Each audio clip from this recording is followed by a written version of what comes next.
Supreme court ने जो एक छोटे से 36 वोटों वाले चंडीगढ़ के मेयर चुनाव पे जो फैसला सुनाया है, और उसके पीछे आप जाइए, जिसके बारे में अभी हमारे दोनों साथी कह रहे थे, डॉक्टर साहब बता रहे थे, फिर उनसे पहले प्रेम कुमार जी बता रहे थे कि कैसे लोगों ने, जैसे अभी आप लोग लिख रहे हैं ना दोस्तों, वैसे ही कई लोगों ने ये कहा कि देखो, यही कह रहे थे इंडिया गठबंधन तो पहले ही खत्म, बिखर गया इंडिया गठबंधन, हार हो गई यहां आम आदमी पार्टी और कांग्रेस की। किस दम पे आप कह रहे थे? उस चोरी के दम पे, जो चोरी पकड़ी गई।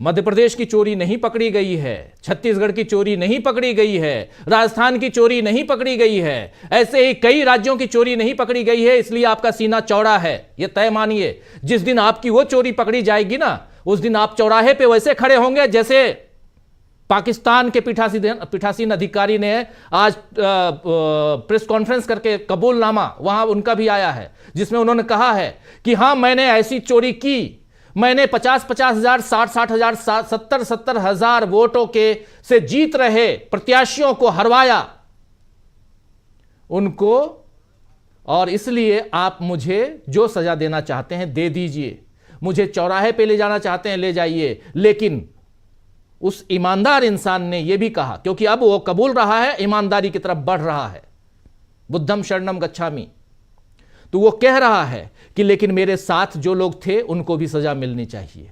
क्या ये कबूलनामा यहां आएगा? बड़ा सवाल है, जरा सोचिएगा। मध्य प्रदेश, छत्तीसगढ़, राजस्थान, अभी अभी चुनाव बीता है, इसलिए यह बात मैं कह रहा हूं, और उसको जरा जोड़िए चंडीगढ़ मेयर चुनाव से। आना चाहता हूं प्रशांत जी, चंडीगढ़ मेयर चुनाव दिखाइए ना दिखाइए, राजीव जी, हटा दीजिए खबरों से, पर्दा लगा दीजिए, लेकिन फिर भी खबर तो है, आज नहीं तो कल पहुंचेगी जनता तक, पहुंच तो रही है। आम आदमी पार्टी का एक पार्षद आज मेयर बन गया, सुप्रीम कोर्ट ने बनाया। हो सकता है भूपेश बघेल भी बन सकते थे उस समय, हो सकता है कमलनाथ भी बन सकते थे उस समय, हो सकता है अशोक गहलोत भी बन सकते थे, या सचिन पायलट बन सकते थे, दूसरी पारी खेल सकते थे। कौन जानता है कि वहां गड़बड़ियां नहीं हुई। इसी का तो युद्ध है इस देश में। प्रशांत टंडन जी। राजीव जी, लोकतंत्र तो चलता ही संस्थाओं से है, लोकतांत्रिक संस्थाओं से, और सुप्रीम कोर्ट के पास ये पहला मामला नहीं गया था, और शायद ये आखिरी भी नहीं होगा, जो चुनाव की धांधली को लेकर मामला गया था। अदालत किस मामले में क्या फैसला ले सकती है, ले लेती है, ये हमारे आपके बस में नहीं है। जजों का अपना विशेषाधिकार है कि वो किस पे फैसला ले, क्या ले, उनको क्या दिखे क्या ना दिखे। लेकिन 2-3 बातें राजीव जी इस 1 हफ्ते के अंदर हुई हैं। एक, इलेक्टोरल बॉन्ड, और जो इंडिया गठबंधन के कैंडिडेट को सुप्रीम कोर्ट ने खुद ऐलान कर दिया कि वही मेयर होंगे। ये कोई पीठासीन अधिकारी ने नहीं किया, सुप्रीम कोर्ट ने ऐलान कर दिया, नतीजा घोषित कर दिया। वहां पे कुलदीप कुमार इंडिया गठबंधन के उम्मीदवार थे वहां पे। तो ये जो 2 घटनाएं राजीव जी हुई है, इलेक्टोरल बॉन्ड और चंडीगढ़, इसने मोदी साहब की जो छवि है उसको बुरी तरीके से एक्सपोज कर दिया है। 2 चीजें, एक तो भ्रष्टाचार, और भ्रष्टाचार में उनसे उनके तार साथी सीधे जुड़ते हैं, और दूसरा कि जो मोदी चाहेंगे वही इस देश में होगा, ये अब नहीं हो रहा है। अभी तक होता आया था, अब नहीं हो रहा है। और ये 2 बातें ही इस इलेक्शन को पे एक बड़ा असर डालेंगी। बाकी राहुल गांधी, तेजस्वी यादव, ममता बनर्जी, उद्धव ठाकरे, अखिलेश यादव जो करेंगे वो तो कर ही रहे हैं, या दक्षिण भारत के जो नेता जो कर रहे हैं वो तो कर ही रहे हैं। उद्धव ठाकरे के बारे में यहाँ खबरें कम आती हैं। उद्धव ठाकरे, राजीव जी, लगभग पूरे महाराष्ट्र का दौरा कर चुके हैं, उसी तरीके से जैसे तेजस्वी कर रहे हैं बिहार का। बिहार क्योंकि हिंदी पट्टी है तो हमारी आपकी नज़र पर चली जाती है, उद्धव ठाकरे पर नज़र नहीं जाती है। ऐसी इतनी बड़ी बड़ी सभाएं वहां भी हो चुकी हैं। दूसरा जो मामला सिख अधिकारी के गुस्सा होने का है, ये बहुत संवेदनशील मामला है राजीव जी। इसी भेदभाव की वजह से, इसी नजरिए की वजह से हमने पंजाब में बहुत बुरे दिन देखे हैं। एक प्रधानमंत्री भी खोया हमने, तमाम जनरल खोया एक सेना का, बड़े बड़े अधिकारी और बहुत सारे निर्दोष लोगों की जानें गई हैं। और पंजाब में बीजेपी कभी चुनाव नहीं जीत पाती है। आज तक पंजाब में कोई मुख्यमंत्री नहीं बना बीजेपी का। पंजाब की समस्या के बाद कांग्रेस के 5 मुख्यमंत्री बन चुके हैं, लेकिन बीजेपी का एक भी नहीं बना। मुख्यमंत्री छोड़िए, बीजेपी की जो वहां यूनिट है उसका कोई अध्यक्ष कभी भी सिख नहीं बना। तो आप दिल्ली में स्टूडियो में बैठकर सिखों के प्रति या 84 के दंगों का आप नाम लेते हैं बीजेपी के लोग, लेकिन ये जो मानसिकता है यही मानसिकता है कि जो उस पुलिस अधिकारी को उसका आपा खो बैठा, वो उसका सब्र टूट गया कि उसने कहा कि आप, मैं पगड़ी पहने हूं इसलिए आप सिख मुझे खालिस्तानी कहेंगे। यही भाषा किसानों के लिए बीजेपी का समर्थित मीडिया बोलता है।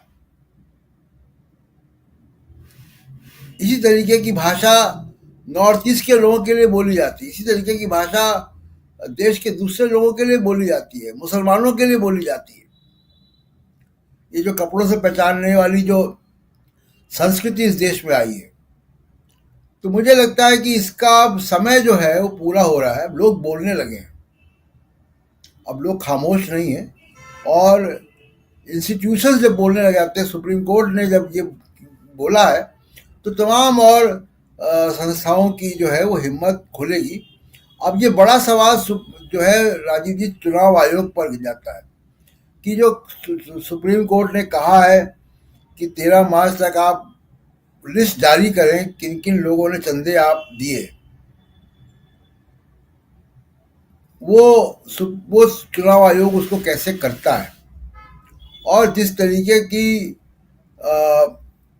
भाषा और शैली और मुद्दे राहुल गांधी उठा रहे हैं उत्तर प्रदेश में, मुझे लगता है कि वहाँ की राजनीति को बहुत गहरे और बहुत लंबे समय तक ये बातें प्रभावित करने जा रही हैं।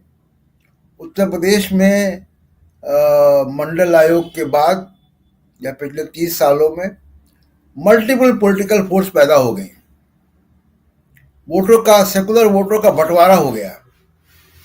मुझे लगता है कि उत्तर प्रदेश अब उस तरफ बढ़ रहा है कि इन तमाम मल्टीपल फोर्सेस में कमी की जाए,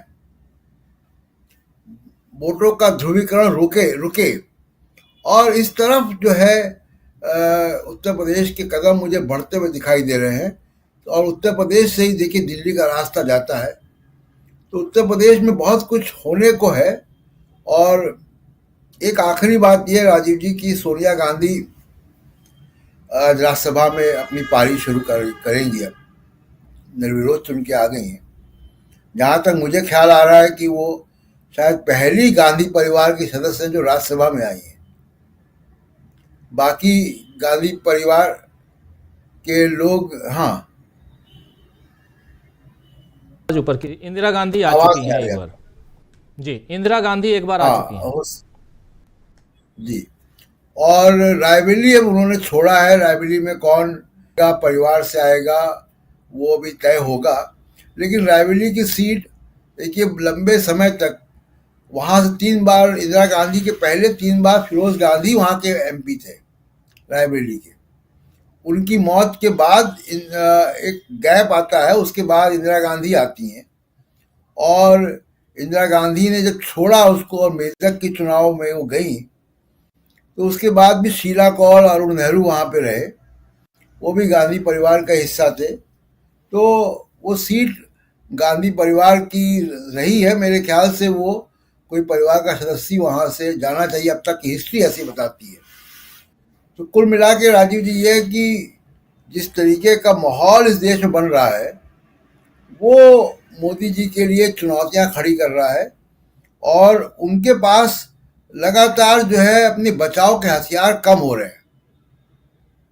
राजीव जी, बिल्कुल, बहुत सही कह रहे हैं आप। उत्तर प्रदेश बहुत इंपॉर्टेंट है। राहुल गांधी इस यात्रा में हैं, अभी 2 दिन का विश्राम है और कल और परसों उसके बाद बहुत कुछ यहां परिवर्तन आप देखेंगे इस यात्रा में भी, और हो सकता है कि इस बीच समाजवादी पार्टी और कांग्रेस के